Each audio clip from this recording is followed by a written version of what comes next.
Friends, कैसे हैं आप सभी। मैं दिग्विजय फिर से स्वागत करता हूं आपका स्कोर हाई क्लासेस के यूट्यूब चैनल पर। आज हम क्लास 12 फिजिक्स में टॉपिक वाइज सीरीज में बहुत ही इंपॉर्टेंट टॉपिक आप लोगों के लिए लेकर के आ गए हैं। जो टॉपिक निकल के आता है चैप्टर 3 एनसीईआरटी इलेक्ट्रिसिटी से है और नाम है ड्रिफ्ट वेलोसिटी।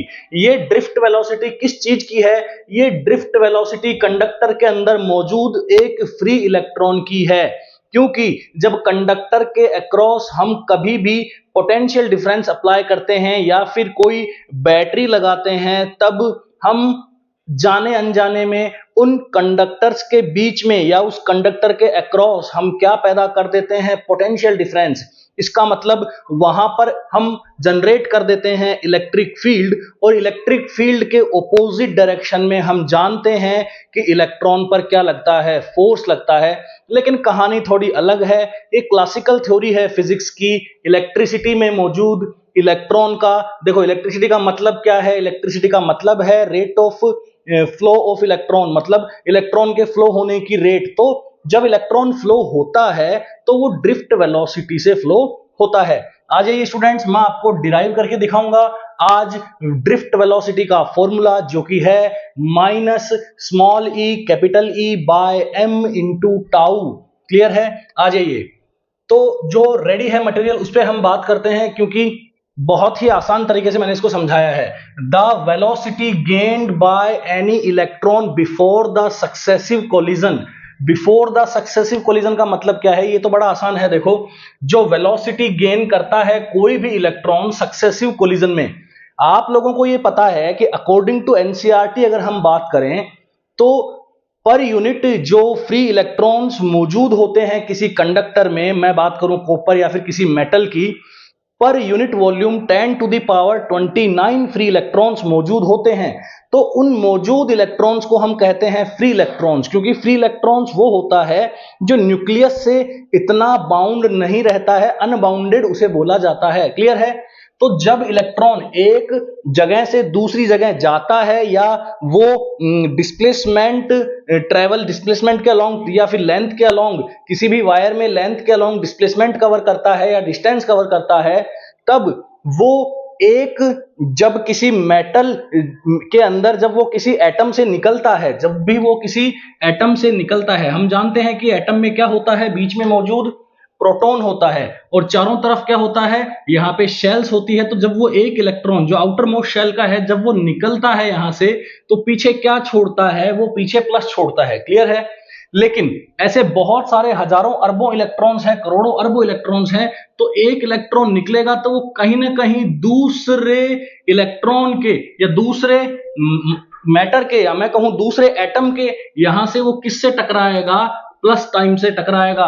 मतलब जब भी वो प्लस से एक प्लस को छोड़ेगा तो रास्ते में उसे कौन सा मिलेगा? दूसरा वाला प्लस मिलेगा। इसे कर्नल कहा जाता है, या फिर हम इसे एटम का न्यूक्लियस पार्ट भी कहते हैं, जहां पे प्रोटॉन मौजूद होता है।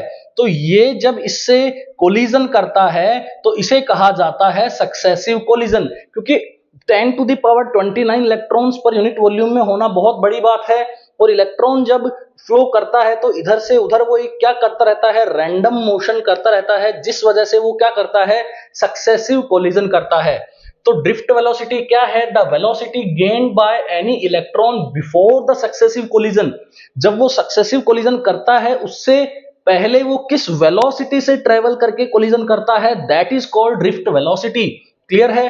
तो मान लेते हैं हम यहां से कि जब भी किसी मेटल को रूम टेम्परेचर पे रखा जाता है तब वो मेटल एक रैंडम मोशन करता है ड्यू टू थर्मल एनर्जी। जो एनवायरनमेंट की हीट है उसे गेन करके वो क्या करता है? एक नॉर्मल मोशन करता है, जिसे हम रैंडम मोशन या जिगजैग मोशन भी कह सकते हैं। लेकिन इस जिगजैग मोशन के अलोंग वो कहीं भी ट्रेवल नहीं करता। वो जहां से शुरू होता है घूम फिर के क्या आ जाता है? वहीं आ जाता है। लेकिन जब कंडक्टर के अक्रॉस बैटरी लगा दी जाती है तब वो एक तरीके से उसका जो अक्युमुलेशन है वो टूट जाता है और वो फ्लो करने लगता है किसी पर्टिकुलर डायरेक्शन में। तभी तो इलेक्ट्रिसिटी बनती है स्टूडेंट्स। तो मान लेते हैं कि जब हम टेम्परेचर पे रूम टेम्परेचर पे मेटल को लेकर के आए हैं तो थर्मल एनर्जी वो लेकर के कुछ u1 वेलोसिटी से एक इलेक्ट्रॉन किसी u1 वेलोसिटी से चलता है। तो u1 u2 u3 un हम क्या मान लेते हैं, random thermal velocity of n electrons in conductor then their average thermal velocity, उनकी average thermal velocity n electrons की एवरेज थर्मल वेलोसिटीज क्या हो जाएंगी, u1 plus u2 plus u3 plus un upon n। Clear है।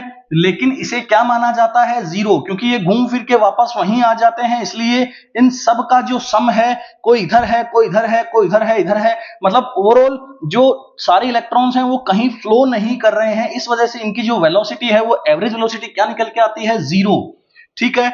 यहां पे each free electron of the conductor experience a force, लेकिन हम जानते हैं कि जब भी हम इलेक्ट्रिक फील्ड लगा देंगे,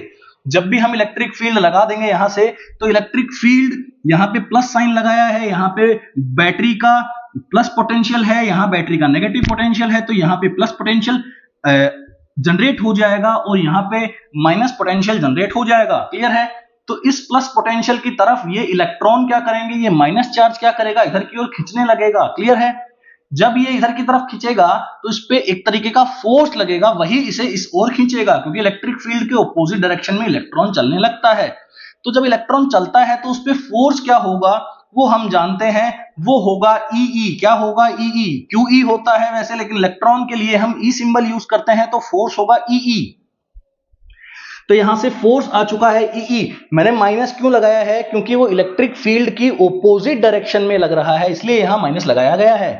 अगर मैं मास मानता हूं इलेक्ट्रॉन का m, वैसे 9.1 into 10 to the power minus 31 kg होता है, इसलिए मैं उसे m मान लेता हूं। क्या मैं एक्सेलरेशन निकाल सकता हूं बच्चों, क्योंकि जहां फोर्स है, न्यूटन के सेकंड लॉ के अकॉर्डिंग जहां फोर्स है वहां एक्सेलरेशन तो है ही, और उसी डायरेक्शन में है, तो यहां पे एक्सेलरेशन क्या आ जाएगा, f बाई m होता है। तो f क्या है, माइनस का ई, f क्या है, माइनस का ई बाय m, तो एक्सेलरेशन आ गया यहां से ई बाय m। अब हमारे को यहां से करना है कि जब भी जो फाइनल वेलोसिटी अटेन करेगा, कोई भी एक इलेक्ट्रॉन फाइनल वेलोसिटी अटेन करेगा, तो वो होगी v1 is equals to u1, जो थर्मल वाली थी, u1 प्लस a, जो यहां से हमने एक्सेलरेशन निकाला है, और टाउ 1। अब टाउ का क्या रोल है, टाउ है रिलैक्सेशन टाइम। देखो बच्चों, जब एक इलेक्ट्रॉन यहां से निकल करके दूसरे कर्नल पे कोलिजन करता है या टकराता है, तो इस बीच के टाइम इंटरवल को कहा जाता है रिलैक्सेशन टाइम, और इसके अंदर मौजूद वेलोसिटी को ही क्या कहा जाता है, ड्रिफ्ट वेलोसिटी। तो इस रिलैक्सेशन टाइम को टाउ 1 बोला गया है। अब आप देखिए, v2 को मैं लिख सकता हूं u2 प्लस at2, v3 को लिख सकता हूं u3 प्लस at3। क्लियर है। तो यहां से जो ड्रिफ्ट वेलोसिटी है उसका एवरेज कैसे निकल के आएगा, v1 plus v2 plus v3 vn upon n। v1 की वैल्यू पुट कर दो, क्या है, u1 plus a tau 1, v2 की value u2 plus a tau 2। यहां से इसको सोल्व करेंगे तो हम ये पाएंगे कि u1 plus u2 plus un by n, और इसकी वैल्यू इक्वेशन 1 में देखिए कितनी है, 0। यहां से a कॉमन आ जाएगा, tau 1 plus tau 2 plus tau n upon n, हम इसे क्या कह देंगे, टाउ। यहां से प्रूव हो चुका है vd vector is equals to minus E by m into tau. Clear है। कुछ भी नहीं है, v is equals to u plus at है, a क्या है यहाँ पे minus E by m, u क्या हो जाएगा 0, और t की जगह क्या आ चुका है, टाउ, जो कि है रिलैक्सेशन टाइम। मैं फिर से रिपीट कर रहा हूं, vd निकल के आया है minus E by m into tau. Thank you so much, keep watching.